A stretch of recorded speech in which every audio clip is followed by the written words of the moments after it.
Hola, amables televidentes, bienvenidos a su espacio Balance Financiero. La satisfacción es nuestra de tenerle a ustedes de aquel lado de la pantalla y, ¿por qué no? También nos causa satisfacción compartir con nuestros colegas acá en el estudio, en el set. Estamos acompañados de Francisco Canahuate y Fabio Roa. Ustedes saben que este equipo está compuesto por 5, iba a decir talentos, por 5 integrantes, que son Juanita Canahuate, está ausente hoy, y Alcedo Ramírez, que continúa manejando una situación familiar, la cual estamos seguros no solamente que será superada, sino que será rápido, será pronto. Los temas muy candentes, nos da la razón el tiempo. Nosotros declaramos balance financiero en sesión permanente a principio de año, porque era mandatorio que en el año 2024, terminado el cambio de gobierno, realizado el cambio, no el cambio de gobierno, sino el inicio de la nueva gestión, pues era mandatorio la aplicación de una reforma tributaria. Por ahí anda el Fondo Monetario hablando, por ahí andan los economistas hablando, y por ahí está también el sector oficial hablando. Balance Financiero habla de estos temas porque es nuestro quehacer, nos interesa y agradecemos que la gente entienda que nuestras posiciones son desinteresadas y en el centro. Francisco Canahuate, corríjame o ratifique. Hola Hermógenes, hola Fabio, hola amigos televidentes, bienvenidos a su espacio una vez más. Ciertamente el ambiente noticioso en el área económico, fiscal y cambiaria está en movimiento y es objeto de atención aquí en Balance Financiero. Nosotros hemos visto también situaciones internacionales de interés nacional, como es los debates que se están teniendo en los Estados Unidos y lo que ha sido una enseñanza no esperada, donde una dama pone en jaque a un caballero que dice que no vuelve a un debate porque el que pide la revancha es el que pierde y él ganó. Fabio. Sí, bueno, feliz de estar aquí y con ustedes y nosotros agradecidos de su teleaudiencia para discutir estos temas de interés en el ámbito local e internacional sobre las situaciones que vivimos en estos días y en estos tiempos que nos tienen a todos a expectativa de ver qué noticias saldrá mañana sobre reforma, quién va a hablar, qué decir, y nadie sabe en qué punto realmente está la reforma. Bueno, sí, cuando éramos párvulos a nivel de liceo, a nivel de colegio, se hablaba de la escuela de la reforma. Entonces el grupo de nosotros estudió 4 años, pero venía un grupo atrás que era un plan de que tenía que hacer algunos 5, 6, 7 años y una serie de materias que nosotros no expectamos. Entonces no nos referimos a esa reforma, sino estamos hablando de la reforma tributaria que debe venir a través de un pacto fiscal. Y buena la introducción de Francisco respecto al debate entre los candidatos a la presidencia de Estados Unidos. Ahí no va a haber reelección, porque también este tema cautivó la atención pública durante esta semana. La pausa es mandatoria, entramos en materia, no se muevan.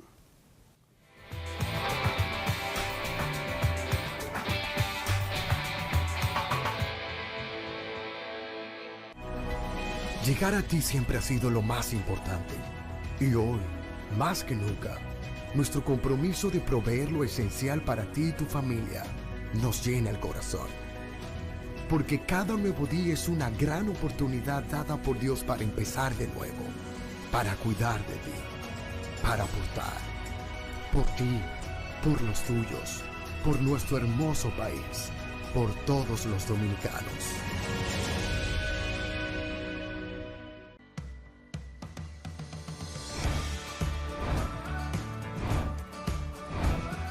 Soy Yomerfi Santamaría y estamos muy felices de que Bravo ha llegado a la ciudad de la Constitución, San Cristóbal.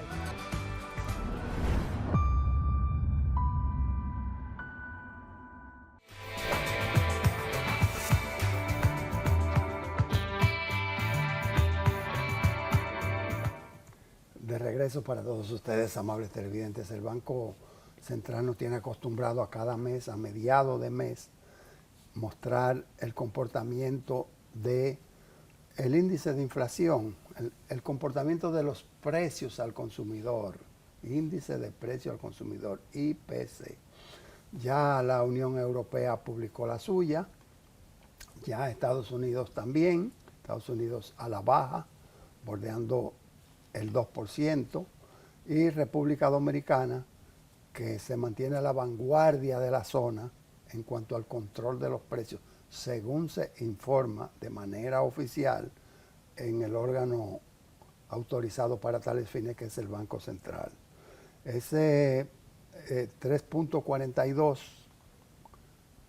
proyectado en los últimos, o no proyectado, sino ejecutado en los últimos 12 meses, pues estaría ubicando la inflación para el año 2024 en el orden del 3%, 3.5, 3.6.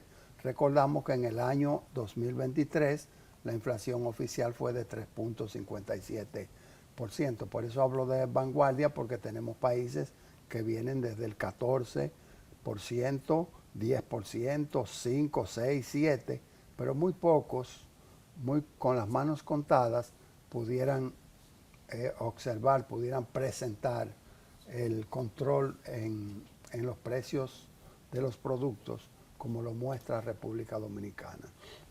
Yo leí ese informe y digo, bueno, pero y si en tal caso, como está de moda pedir las actas, no que las pongan en un código QR, pero pedir las actas.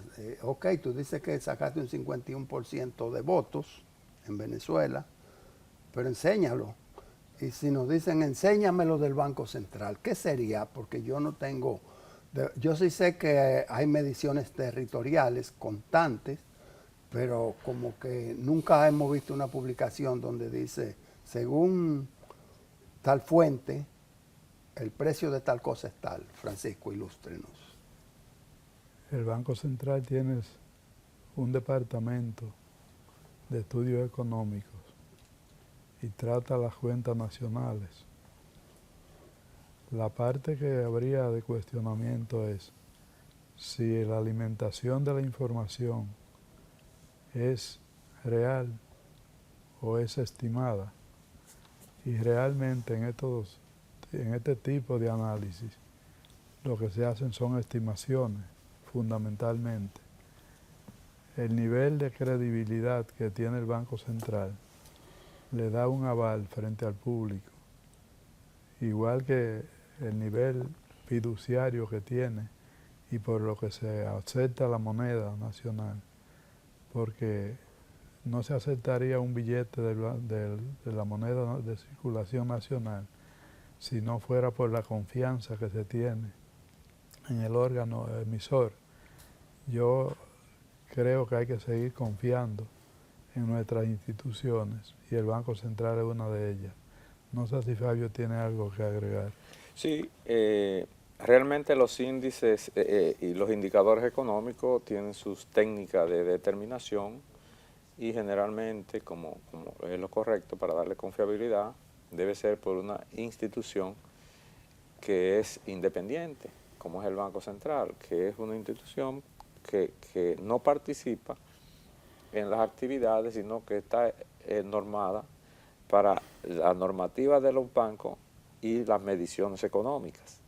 De manera que sí, yo creo que es la única fuente que tenemos para cuantificar esos índices y que son creíbles. Yo entiendo que sí, porque cuando se da una noticia de un indicador económico, o sea, uno lo siente y uno lo puede palpar.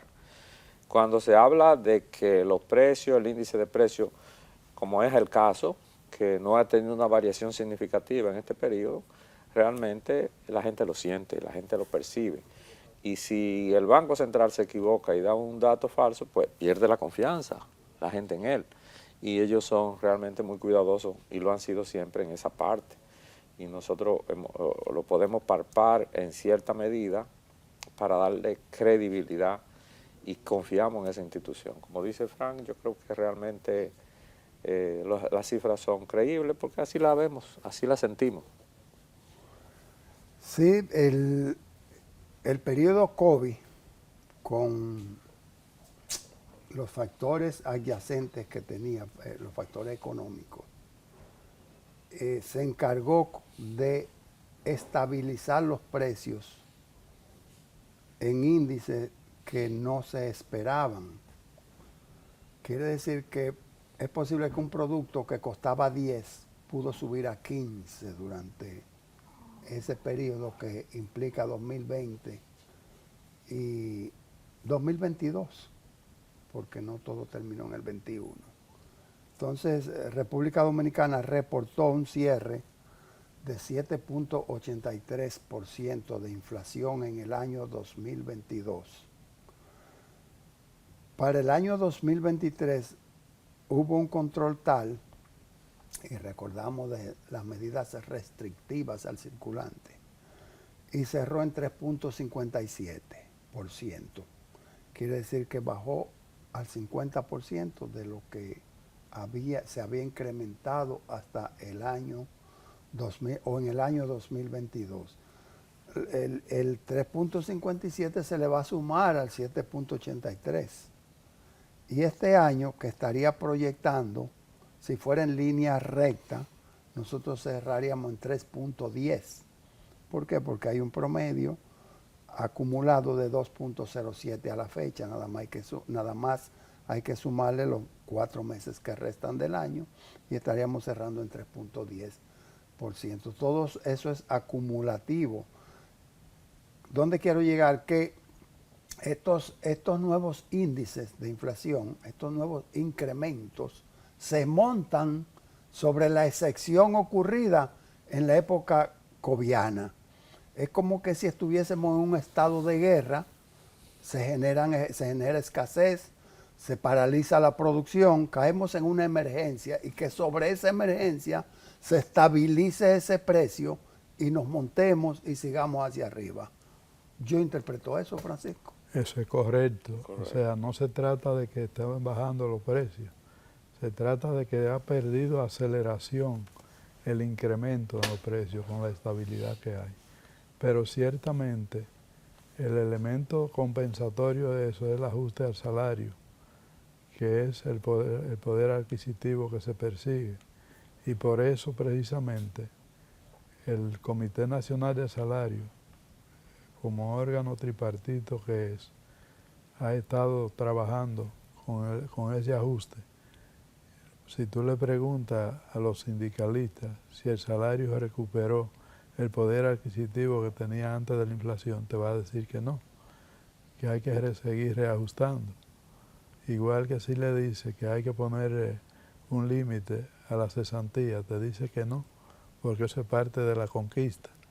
Entonces, el salario tiene un poder adquisitivo que cada vez que se monta un nivel de inflación sobre la que ya tenemos acumulada, le hace perder capacidad de compra, le hace perder poder adquisitivo. Y esto sí debe cuidarse, reajustando, porque eso se traduce en un menor nivel de vida para la población. En la medida que suben los precios, aunque sea estabilizado, si el poder adquisitivo no crece, disminuye la calidad de vida de la población. Estamos hablando del que tiene ingresos fijos, porque el que tiene ingresos variables trata de indexarlo a través de los servicios que ofrece o de los bienes que tiene a disposición del mercado. Pero tú estás en lo cierto, hermano. Lamentablemente.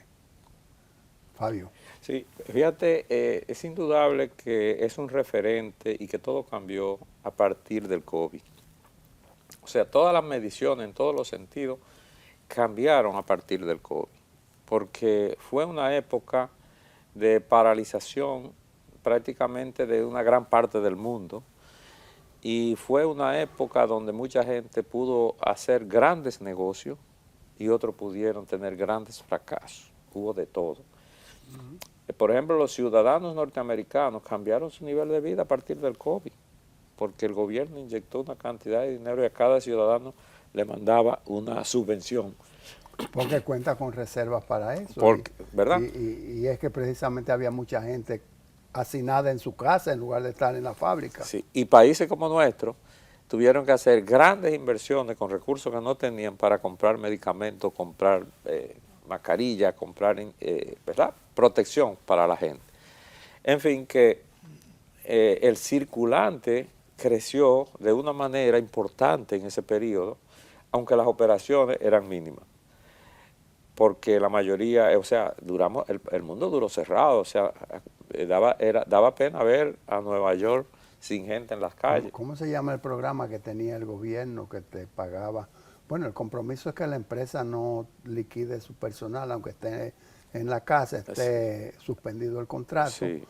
Y a cambio de eso, el Estado va a aportar una proporción. Sí. Pero se me ha olvidado el Pero nombre. fíjate que a partir del COVID también se tuvo auge y el resurgimiento del trabajo remoto. A partir del COVID, el trabajo remoto ya es una realidad, que ahora hay que incluirlo en la ley, y eso está parte en los códigos laborales, que hay que incluirlo porque es una realidad. Y resulta a veces más productivo un empleado en ciertas áreas remoto que perdiendo tiempo en el tránsito y yendo a la oficina. De manera que es un referente y va a ser un referente por muchos años esta triste historia que vivimos en el año 20, donde nos cuidábamos el uno del otro. Así mismo es, Francisco. Y hubo escasez precisamente, abundancia financiera y escasez de productos. Y eso fue la combinación perfecta para desencadenar los niveles inflacionarios que hubo. Sí, el eslogan "Quédate en casa" era prácticamente universal.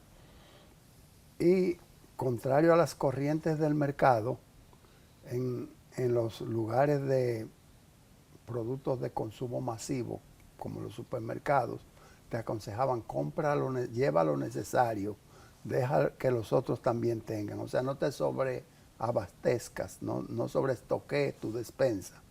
Lo cual va contrario a las corrientes de los mercados, que la tendencia es a ver si tú en lugar de tomar el carrito pequeño, toma dos del grande. Sí. Y lo llenas. Pero mira, otro elemento que surgió ahí con fuerza fue el delivery.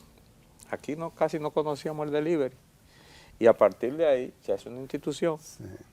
O sea, todo lo que tú quieras lo puedes tener en tu casa por ese medio. Sí, yo recuerdo los letreros en Puerto Rico, We Delivery. Sí. Nosotros no teníamos eso. veíamos una guaguita con un cartón que decía carreo.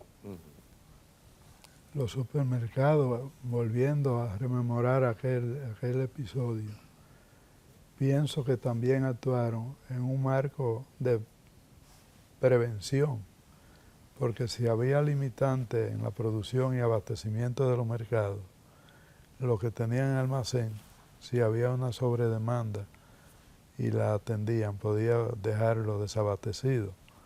Quiere decir que fue una actitud bastante coherente con mantener abiertos los establecimientos y dando el servicio a la colectividad. Porque ciertamente, igual que cuando hay un ciclón, la gente pierde la compostura y sale a comprar lo que no necesita, como si se fuera a terminar todo en ese momento. Y eso pasaba también en aquella situación, excepto los bienes perecederos, que también demandaban un tipo de control de calidad y de protección para evitar problemas de salud pública adicionales. Pero afortunadamente esto es historia y es prueba superada. Sí, porque en la crisis del COVID también se suma inmediatamente la guerra de Rusia a Ucrania, que es la invasión de Rusia a Ucrania, y viene el problema incluso no solamente del abasto del suministro de materias primas, sino el problema del transporte. O sea, el transporte marítimo prácticamente colapsado y una serie de factores, también los climáticos, que pudiera comparar el comportamiento de la economía con un estado de guerra, porque es un estado atípico. Entonces, nosotros pudiéramos cerrar el segmento para continuar nuestro programa, invitando a revisar si los precios, es que realmente los productos estaban subvaluados en los precios en cuanto a la percepción de la relación precio, Oferta-demanda. no oferta-demanda, no. Disponibilidad. Precio-satisfacción. Precio-satisfacción. Si cumple con los requerimientos míos, lo que estoy pagando. Yeah. Volvemos.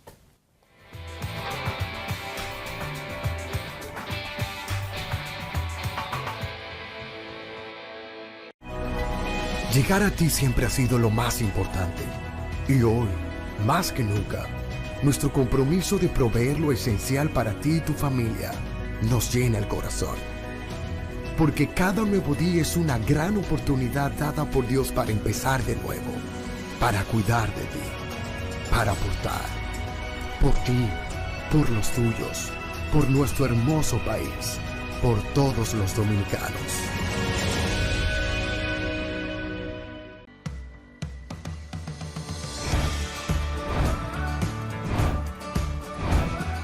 Soy Yomerfi Santamaría y estamos muy felices de que Bravo ha llegado a la ciudad de la Constitución, San Cristóbal.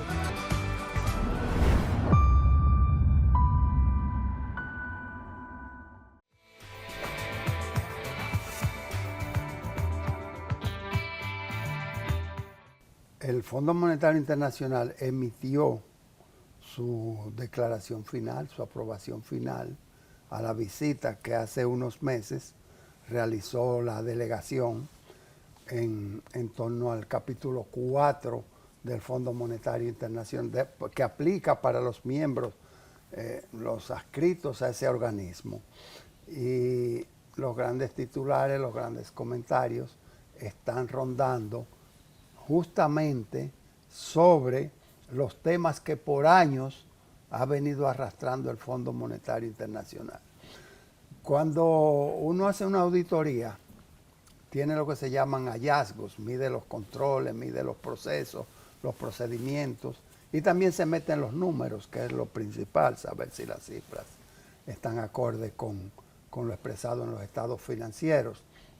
Y entonces esos hallazgos, esos encuentros, lo que tú localizaste, los reportas, pero los reportas no dándote el bombo de que tú tuviste la capacidad de encontrarlo, sino para mejoría de la empresa, para que se corrija. Ahora, cuando tú vuelves al siguiente año, tú comienzas por ahí, ven acá, lo que yo te dije de la caja chica, que no tenía control, se resolvió, vamos a verlo. Y tú detectas que todo está igual. Hago este símil para preguntar, ¿cuál es la facultad del Fondo Monetario Internacional cuando todo lo que aconseja lo tiene que seguir aconsejando porque no ha habido la posibilidad de implementarlo? El Fondo Monetario Internacional ha continuado su labor y esta noticia que sale últimamente no es nueva. Es precisamente que el directorio avaló el trabajo que realizó la misión que participó analizando la realidad dominicana.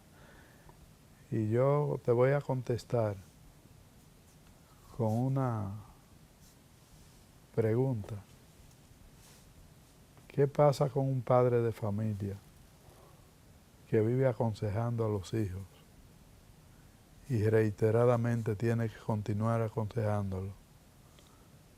La experiencia que tiene ese padre de familia vivida indica que ha transitado un camino y lo que ha sido positivo quisiera verlo transitar en sus hijos, pero no siempre lo logra.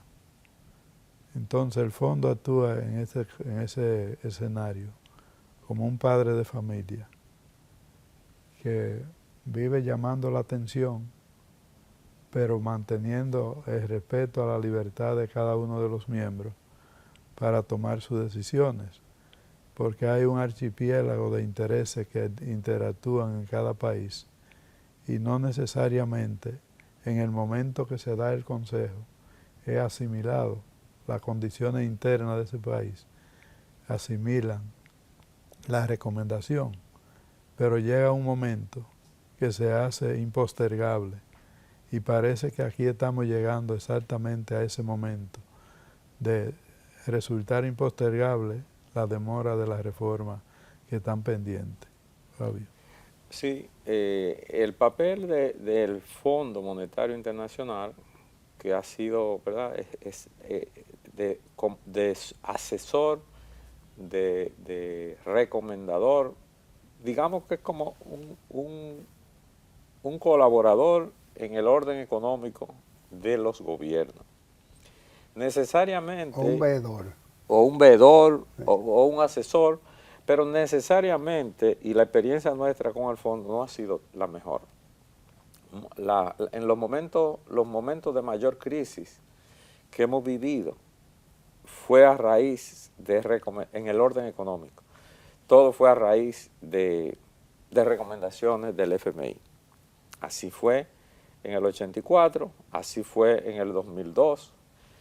En fin, en el orden económico, nosotros, el país ha tenido sus directrices, también ha habido sus aciertos en las recomendaciones del fondo, porque no se ha ido, pero por ejemplo, la instrucción de devolver el dinero cuando la quiebra de Baninter a todos los inversionistas fue una imposición del fondo, una recomendación mandatoria, y eso creó se sobrevaluó el circulante y creó una especulación a cambio de falta de confianza en la moneda, y el dólar se subió como nunca al 62 llegó. Y eso creó, o sea, pero realmente el Fondo Monetario es un veedor que analiza las cosas de manera independiente en busca de lo que más conviene a la economía del país, no a la economía del individuo. Pero uno de los factores que ha mantenido al gobernador Valdés Albizu en el puesto, en la posición, no importa quién esté gobernando o quién esté regobernando, ha sido la estabilidad en la tasa cambiaria. Entonces, el Fondo Monetario Internacional parece haber detectado inflexibilidad, rigidez en la tasa cambiaria que registra y que autoriza y que oficializa el organismo rector como es el Banco Central. Está pidiendo, entre otras cosas, no solamente control de gastos ni eliminación de subsidios y de establecimiento de pacto fiscal retrasado, sino que también está pidiendo flexibilidad en la moneda, flexibilidad del peso, dejarlo flotar con relación al dólar. Entonces, si ese es uno de los factores que ha solidificado la actual Junta Monetaria, estaríamos diciendo que flojar, que flexibilizar, dejar que esa tasa corra, sería un atentado a sus políticas establecidas y a lo que se entiende es el objetivo de gobierno. Sí, la tasa de cambio es un elemento de alta peligrosidad política porque influye en el nivel de precio de todos los bienes y servicios que se consumen en el país, especialmente si tomamos en cuenta el nivel de importación de materia prima para procesar en el país y el nivel de producto terminado que se tienen. Sin embargo, está muy asociado al nivel de pesos que haya en el mercado circulando. Por eso hablábamos en el programa de la semana pasada, que si se reduce la tasa de interés a un nivel que los agentes económicos entiendan que pueden utilizar los dineros, incluso con financiamiento, para comprar divisas y correr el riesgo cambiario, no pensando en la rentabilidad inmediata, sino en la ganancia especulativa de riesgo cambiario. Eso habría que ponderarlo. Sin embargo, también hay que decir que en la medida que la tasa de cambio se desliza un poco razonable, va a impactar de manera positiva en los sectores generadores de divisas, en los sectores exportadores y en los sectores de servicios que generan divisas. Entonces hace más rentable esa actividad y por vía de consecuencia puede estimular de manera indirecta la inversión extranjera, el incremento de la inversión extranjera. Entonces es un juego donde interactúan tasa de interés, tasa de cambio, oferta en el mercado, oferta y demanda en los bienes y servicios que se comercializan y capacidad para pagar la deuda externa que se tienen. Porque uno de los servicios que hace el Fondo Monetario Internacional a la economía mundial es actuar buscando la estabilidad global para que cada país pueda honrar su compromiso sin caer en una situación de imposibilidad de pago, como ha pasado en ocasiones, porque eso le trae unos problemas de otra naturaleza a nivel internacional. Entonces a cada país le dan la libertad de que haga lo que entiende que debe hacer con las recomendaciones que ellos dan, pero siempre tratando de garantizar la capacidad de pago de esa deuda. Hay dos aspectos muy importantes que surgen de este informe del Fondo Monetario Internacional, donde da el visto bueno a la reforma.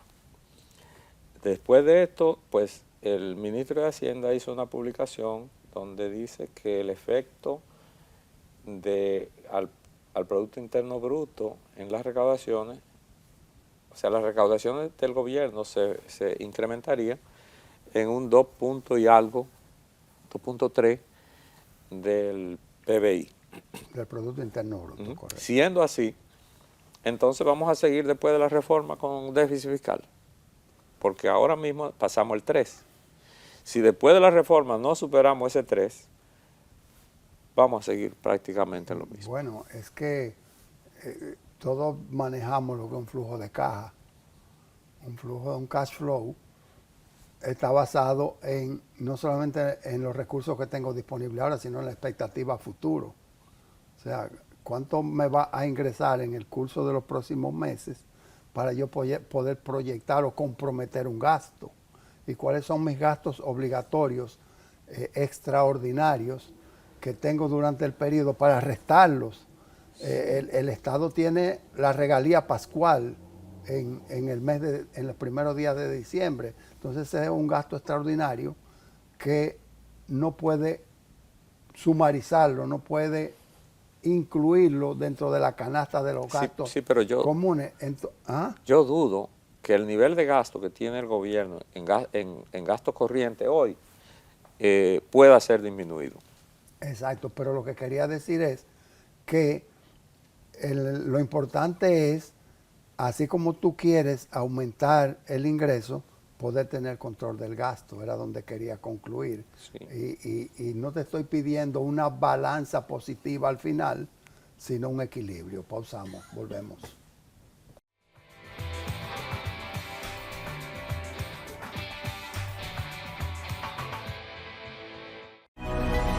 Llegar a ti siempre ha sido lo más importante. Y hoy, más que nunca, nuestro compromiso de proveer lo esencial para ti y tu familia nos llena el corazón. Porque cada nuevo día es una gran oportunidad dada por Dios para empezar de nuevo, para cuidar de ti, para aportar, por ti, por los tuyos, por nuestro hermoso país, por todos los dominicanos.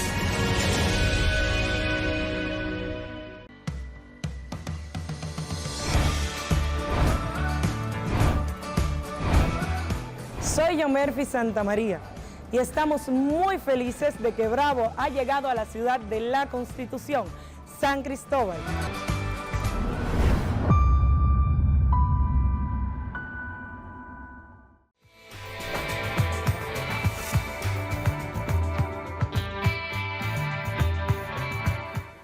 hablábamos en balance financiero sobre el impacto de la tasa cambiaria al 59.98 al 60 por 1. Son 2 centavos. Y justamente vi en un periódico, o en un titular, ahora uno no sabe si fue digital o si fue impreso, porque es que las noticias, reitero, como venimos diciendo, las noticias están a disposición de todo el mundo. Lo importante es saber lo que eso significa y cómo proyectarlo y cómo impacta la economía, cómo impacta la microeconomía, que es el bolsillo del ciudadano. Vi en ese titular que decía: Banco Central establece tasa del 60 por 1. Cuando medimos de semana a semana, el dólar ha subido en el precio de venta 2 centavos. Estaba a 59.9965, que ustedes se rieron aquí de mí, porque yo dije que no estaba al 60 por 1, sino al 59.9965, y ahora subió al 60.02. Eso es 2 centavos. Pero esos 2 centavos ameritaron un titular, la página completa de un periódico. ¿Qué estamos diciendo? Que a veces los valores son sintomáticos. Es el impacto de 101 a decir 99, 2 centavos. El dólar hace mucho que para finanzas se está calculando sobre el 60.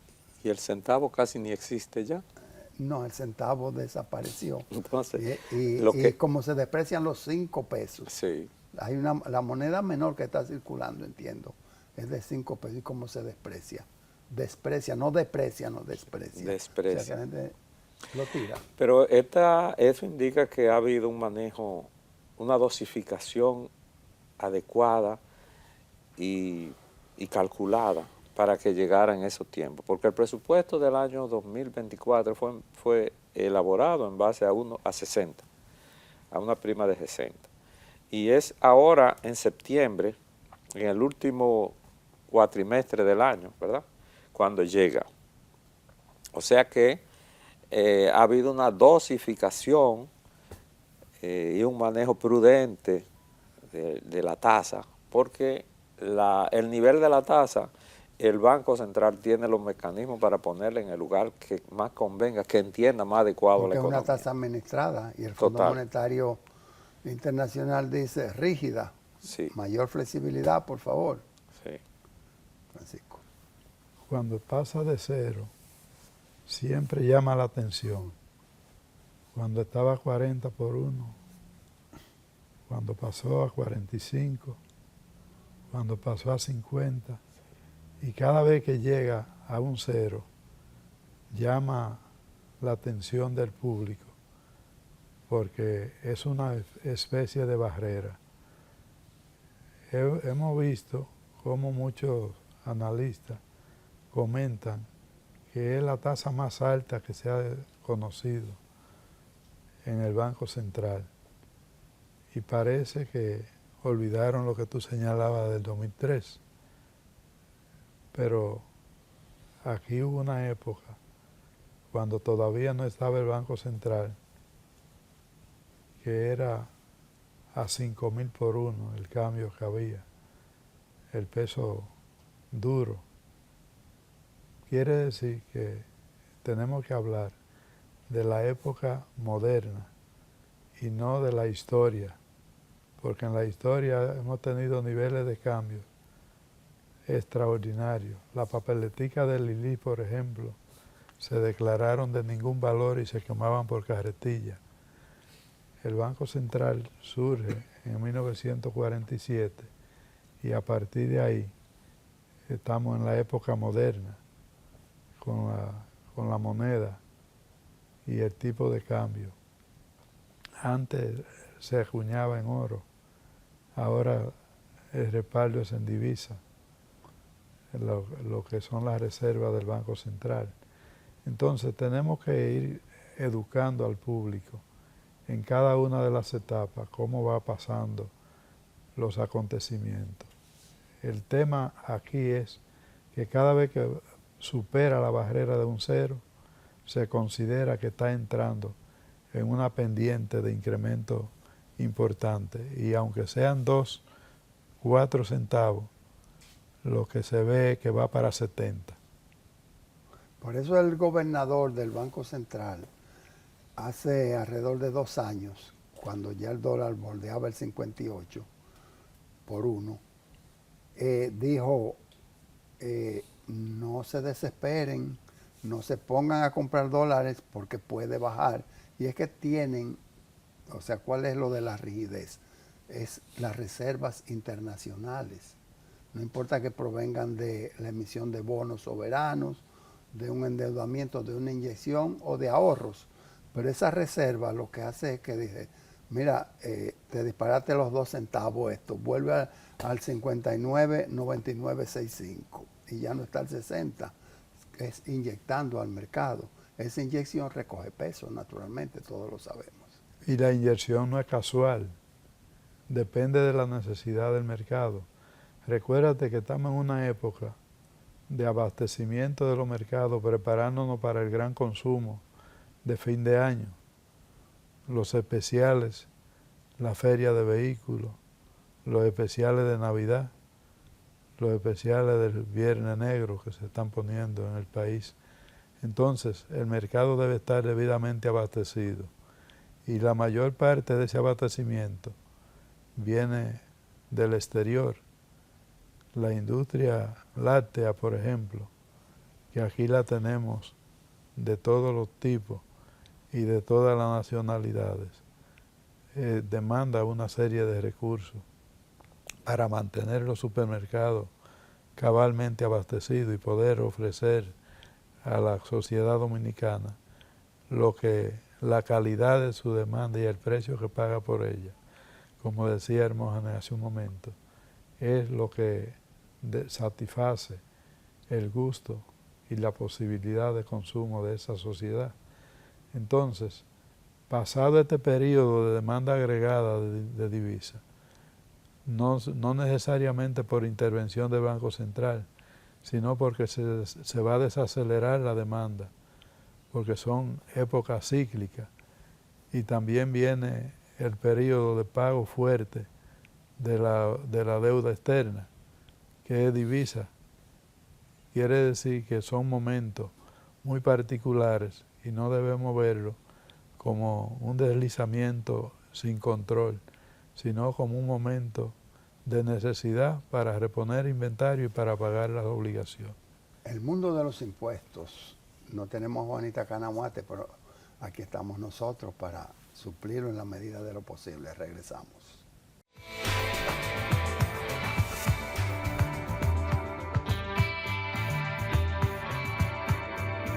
Aquí estamos de regreso, amables televidentes, en su segmento final, que se llama El Mundo de los Impuestos.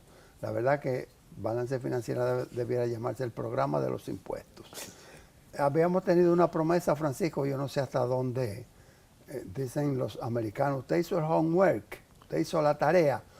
Hicimos una promesa de hablar en lo que se llama el reconocimiento del ITEVIS adelantado. El ITEVIS adelantado es el que tú compensas con el que tú facturas. Tú vas y compras, tu empresa va y compra y trae un ITEVIS, y como ese ITEVIS es institucional, tú lo vas a aplicar, tú dices, bueno, yo facturé 10, le cargué a mis clientes 10, a mí me cargaron 8, le debo 2. Entonces, sobre esto hay un tema que se llama la proporcionalidad, que está establecido en el artículo 349, título 2, Código Tributario, Ley 1192, República Dominicana. Hermógenes, promesa de deuda, y las deudas se pagan. La semana pasada prometimos que íbamos a tratar el tema a sugerencia tuya, y aquí lo vamos a cumplir.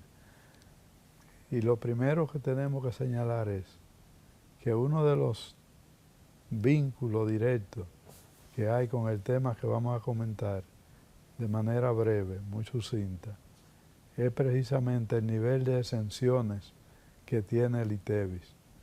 Si no existieran ese nivel de exenciones, el tema no tendría razón de ser. Entonces, vamos a concretar el comentario en renglones como farmacia, en renglones como supermercado. ¿Qué pasa con una farmacia? Que la mayor parte de los productos que expende están exentos de ITEVIS, entiéndase los medicamentos, pero vende productos grabados, vende perfume y vende otros Vende renglones. gasa, vende jeringuillas que están grabadas. Exactamente. Entonces, lo que establece el ITEVIS como criterio general, sin ninguna excepción, es que actúa como una cuenta corriente. Cuando yo vendo un producto que está grabado, estoy hablando de todo grabado, cuando yo vendo un producto, le voy a cargar la tasa del ITEVIS. Y cuando compro un producto, me van a cargar a mí la tasa del ITEVIS. Entonces, la diferencia es lo que se considera valor agregado. ¿Por qué el comercio tiene valor agregado? Porque incurre en gastos administrativos, en energía eléctrica, en gastos financieros, en una serie de gastos que para poder mantener la empresa en marcha tiene que fijar un precio por encima del costo de lo que ha comprado y además tener un margen de ganancia y pagar su impuesto sobre la renta sobre ese margen. Si operara de esa manera no habría que hablar de la proporcionalidad. Pero en la realidad es que hay estos grupos de establecimientos comerciales a los que he aludido, como la farmacia, los supermercados y otros muchos, tienen renglones grabados y renglones exentos. Antes se tenía un criterio, según una norma que tenía la DGI, que era la 601, donde cuando lo que se estaba comprando era para el expendio, se deducía la totalidad del ITEVIS. Esto se modificó y el criterio que rige en la actualidad es que si usted tiene venta grabada en el año por 10.000 millones de pesos y tiene venta de bienes exentos por otros 10.000 millones, la proporcionalidad es que el 50% de los ITEVIS adelantados es lo que se va a considerar deducible de manera válida en cuanto a crédito del ITEVIS adelantado.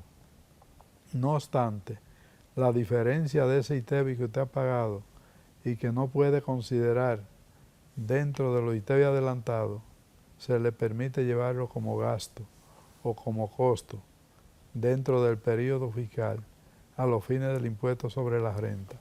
Y esto es sumamente importante tenerlo presente, porque si usted considera más de la proporción que le corresponde de adelanto de ITEVIS y le hacen una revisión, se lo van a impugnar. Pero si usted no registró esa diferencia como gasto en el impuesto sobre la renta, normalmente tiene que reclamarlo, y para que lo reclame y se lo reconozcan, le van a hacer otra auditoría. Y si le están haciendo una auditoría integral y ese tema no es de interés del fisco, porque en el fondo lo que hace es devolverle parte del impuesto sobre la renta que pagó el contribuyente de más, solamente le van a impugnar el exceso de la proporción que le corresponde deducir, y usted habrá dejado de reconocer como gasto la otra parte de ese ITEVIS que adelantó. Entonces, el consejo debe ser que usted esté al cierre del periodo fiscal bien claro de lo que es su proporción deducible válido y la diferencia llevarla a gasto dentro de ese periodo fiscal para que no tenga que pagar exceso de impuestos y para que no le hagan impugnación en los hallazgos. ¿Cómo se determina esa proporcionalidad? El listado del artículo 343 del Código Tributario indica cuáles son los bienes exentos y el 344 cuáles son los servicios exentos, que son parte de las complicaciones del sistema tributario dominicano.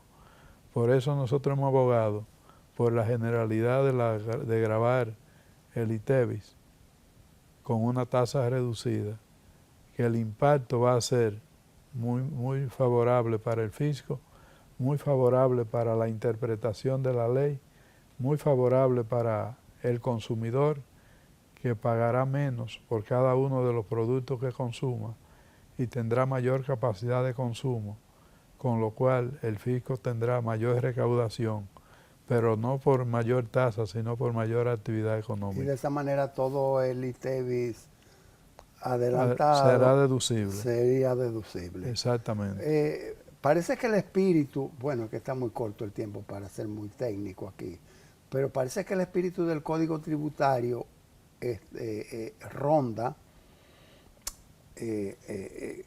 camina sobre la idea de que, oye, cuando tú tienes una operación exenta, aíslala de la gravada, o sea, vete al detalle, porque, y creo que lo de establecerlo porcentualmente en base a tus ventas, pudiera ser una manera cómoda de Más que suplir. cómoda práctica.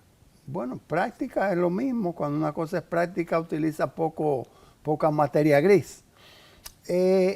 Donde quiero, porque yo sé que el tiempo avanza rápidamente, pero donde quiero aterrizar es que el artículo 349 del Código Tributario a lo que se refiere a cuando tú no puedas imputar un gasto a una operación gravada o exenta. No se sabe si corresponde a una de los dos. Y dice de la manera siguiente, porque es corto y te devuelvo seguido.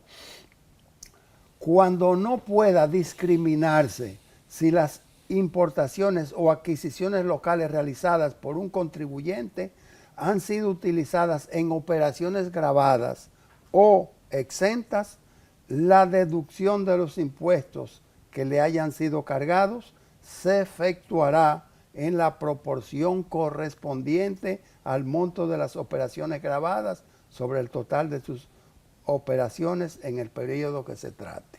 Cuando habla del total de las operaciones, te involucra grabada y exenta. Correcto. Y Pero es cuando no se pueda imputar. Es que Cuando no se pueda. Yo quiero también hacer otra acotación. Las exportaciones no están exentas, pero están grabadas con tasa cero. Para los fines de la proporcionalidad, se consideran grabadas, no exentas. Y eso es muy importante tenerlo claro, porque lo que da la tasa cero es el destino de la exportación o del producto. La exención es un no gravamen. Entonces, cuando usted vende al exterior, usted no está cargando una exención de ITEVIS, sino grabándolo con tasa cero. Y desde el punto de vista de sus operaciones, esa es una operación grabada. se nos ha agotado el tiempo.